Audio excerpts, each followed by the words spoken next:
സഹ്യഗിരി നിരകൾ നമ്മുടെ നാടിന് ഗാംഭീര്യം നൽകുന്നു. ഈ ഭൂപ്രകൃതിയുടെയും കാലാവസ്ഥയുടെയും സമ്മാനമാണ് നമ്മുടെ ജീവിതം. പ്രകൃതിയിൽ നിന്ന് നമ്മൾ സ്വീകരിച്ചത് കൃഷിയും കാർഷിക ജീവിതവും മാത്രമല്ല, അതിൻ്റെ ഒപ്പം പിറന്ന കലകളുമാണ്. നമ്മുടെ സ്കൂൾ കലോത്സവങ്ങൾ കേരളീയ പാരമ്പര്യത്തിൻ്റെയും സമകാലിക ജീവിതത്തിൻ്റെയും പരിച്ഛേദമായും നേർക്കാഴ്ചയായും നിലകൊള്ളുന്നു. നമ്മുടെ കലാ സാംസ്കാരിക ലോകത്തിന് അനേകം പ്രതിഭകളെ സംഭാവന ചെയ്തിട്ടുണ്ട് സ്കൂൾ കലോത്സവങ്ങൾ. ലോകം ഉറ്റുനോക്കുന്ന ഉത്സവമാണിപ്പോൾ ഇത്. 63ാമത് കൊല്ലം റവന്യൂ ജില്ലാ കലോത്സവത്തിൻ്റെ ഉദ്ഘാടന സമ്മേളനത്തിലേക്ക് ഏവർക്കും സ്വാഗതം. കൊട്ടാരങ്ങളുടെ തട്ടകമായ കൊട്ടാരക്കര കൗമാര കലോത്സവത്തിന്റെ കേളി രംഗമായി മാറുന്നു.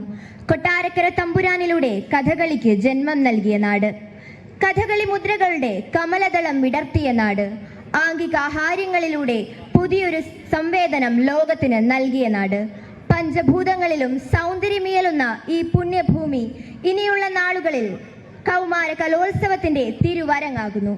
63ാമത് കൊല്ലം റവന്യൂ ജില്ലാ സ്കൂൾ കലോത്സവത്തിന്റെ തിരി തെളിയുകയാണ് ഇന്നിവിടെ. ഉദ്ഘാടന സമ്മേളനത്തിലേക്ക് ഏവരെയും ഒരിക്കൽ കൂടി സ്വാഗതം ചെയ്യുന്നു.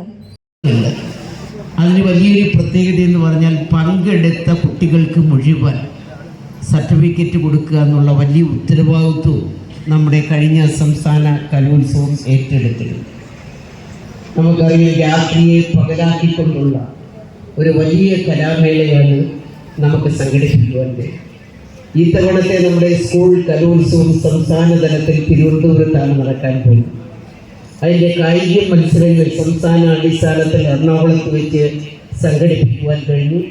തന്നെ ഏറ്റവും വലിയ ഒരു കലാമേള അല്ലെങ്കിൽ കൗമാര പ്രായക്കാരുടെ കലാമേള എന്നറിയപ്പെടുന്ന തരത്തിലേക്ക് 10, 12,000, 15,000 കുട്ടികൾ നമ്മുടെ സംസ്ഥാനത്തിൻ്റെ വിവിധ ഭാഗങ്ങളിൽ നിന്ന് എത്തിച്ചേരുവാൻ പോവുകയാണ് തിരുവനന്തപുരം. അതിന് മുന്നോടിയായിട്ടാണ് നമ്മുടെ സംസ്ഥാനത്തെമ്പാടും ജില്ലാതല കലോത്സവങ്ങൾ വളരെ ഗംഭീരമായ നിലയിൽ സംഘടിപ്പിക്കുന്നത്. നമുക്കറിയാം, അതിലും മോശമല്ല. 6,000-നും 7,000-നും ഇടയ്ക്ക് നമ്മുടെ ജില്ലയുടെ വിവിധ ഭാഗങ്ങളിൽ നിന്ന്, വിവിധ സ്കൂളുകളിൽ നിന്ന് എത്തിച്ചേർന്ന കുട്ടികളാണ് ഇന്ന് നമ്മുടെ ഈ മത്സരങ്ങളിൽ പങ്കെടുക്കുവാൻ വേണ്ടി ഇവിടെ എത്തിച്ചേർന്നത് എന്നുള്ളതാണ്.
കലാവേദിയാണ്, കലാ മത്സരങ്ങളാണ് സ്കൂൾ യുവജനോത്സവങ്ങളിൽ നടക്കുന്നത്. നമ്മുടെ സംസ്ഥാനത്ത് സംസ്ഥാന അടിസ്ഥാനത്തിലുള്ള കലാമത്സരങ്ങൾ പൂർത്തീകരിക്കുമ്പോൾ കലോത്സവം, മത്സരങ്ങൾ എന്നുള്ളതിനേക്കാളും കലോത്സവം എന്ന് പറയുന്നതാണ് ശരി. മത്സരാർത്ഥികൾ വരുമ്പോൾ പങ്കെടുക്കുന്നത്, പക്ഷെ എല്ലാവരും ആ ഉത്സവത്തിൽ പങ്കെടുക്കുന്നവരാണ്.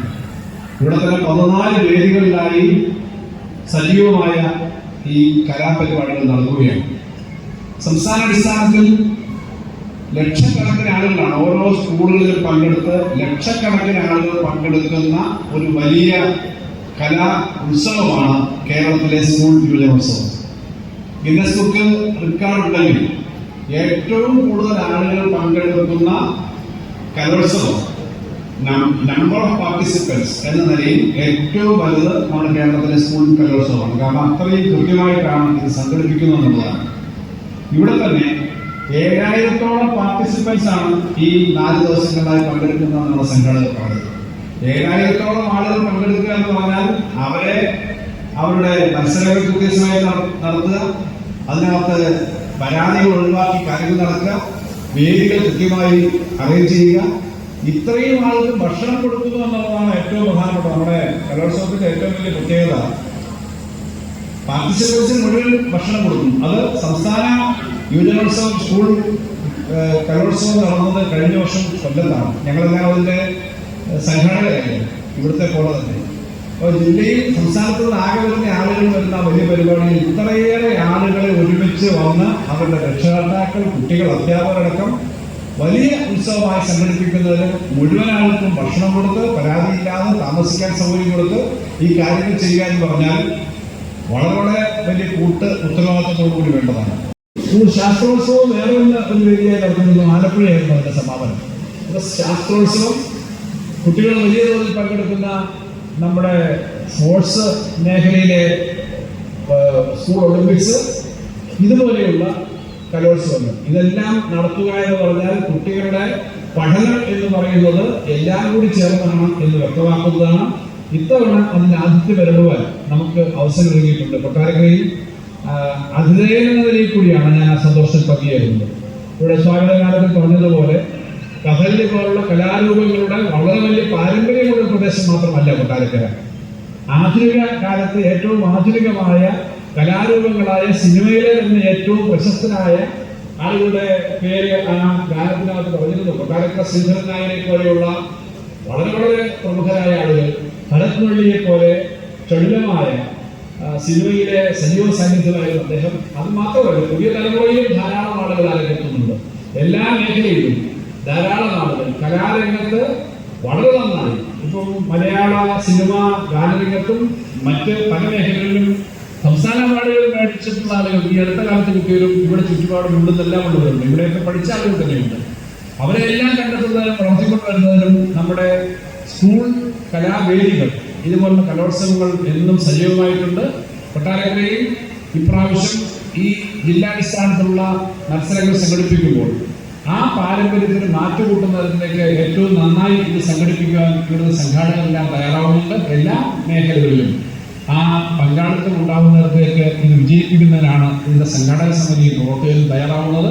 വളരെ ശ്രദ്ധേയമായ, വളരെ ആകർഷണീയമായ, വളരെ ആവേശം ജനിപ്പിക്കുന്ന, കൂടുതൽ കൂട്ടായ്മകൾ ഉറപ്പാക്കുന്ന ഒരു വലിയ കലോത്സവമായി ഇത് മാറട്ടെ എന്ന് മാത്രം ആഗ്രഹിച്ചുകൊണ്ട് ഈ വലിയ കലോത്സവത്തിന്റെ ഉദ്ഘാടന ചടങ്ങിൽ പങ്കെടുത്ത മുഴുവൻ ആളുകളെയും അഭിവാദ്യം ചെയ്തുകൊണ്ട് ഔപചാരികമായി ഉദ്ഘാടനം നടത്തി അറിയിച്ചുകൊണ്ട് ഞാൻ വാക്കുകൾ അവസാനിപ്പിക്കുന്നു. എല്ലാവർക്കും ആശംസകൾ.